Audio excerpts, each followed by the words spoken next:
So, I wanted to discuss something that was popped on my mind. I was thinking about the recent big contract Magpul got for their PMags, and something I was taught when I was younger, and I kind of out myself for my age when I say this.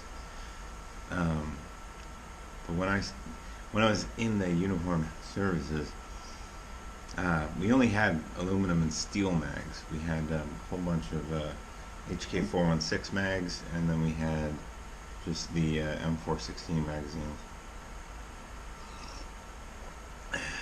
And one thing I was taught that if you're in a firefight and you're running through your ammunition, that during a tactical pause, that you should bump all your magazines out of your cargo pockets or your dump pouch back into your chest rig, and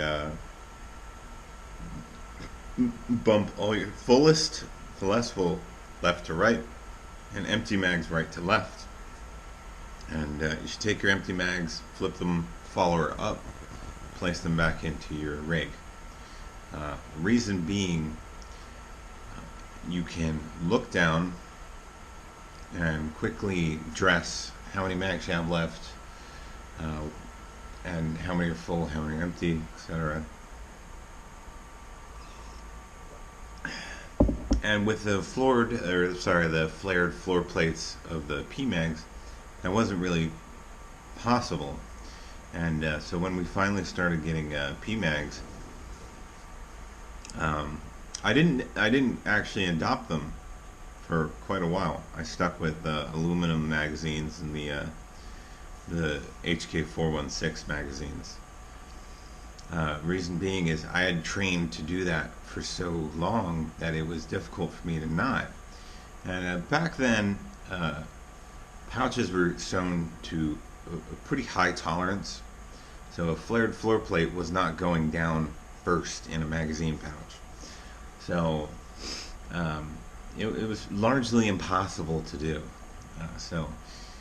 It's kind of a deprecated technique, and I think techniques that have kind of been outmoded are interesting. I think they're interesting to learn or to discuss. And I feel like a lot of people lack perspective in their hindsight. Like they look back at stuff that we used to do and they're just like, oh my god, 3-point slings, what the fuck? Fucking idiots. I would have never done that. Well, apparently you weren't alive at the time, because everyone at one point, at least when I was in, messed with a 3-point sling. That's what you had, and you kind of needed to find out for yourself if it was good or not.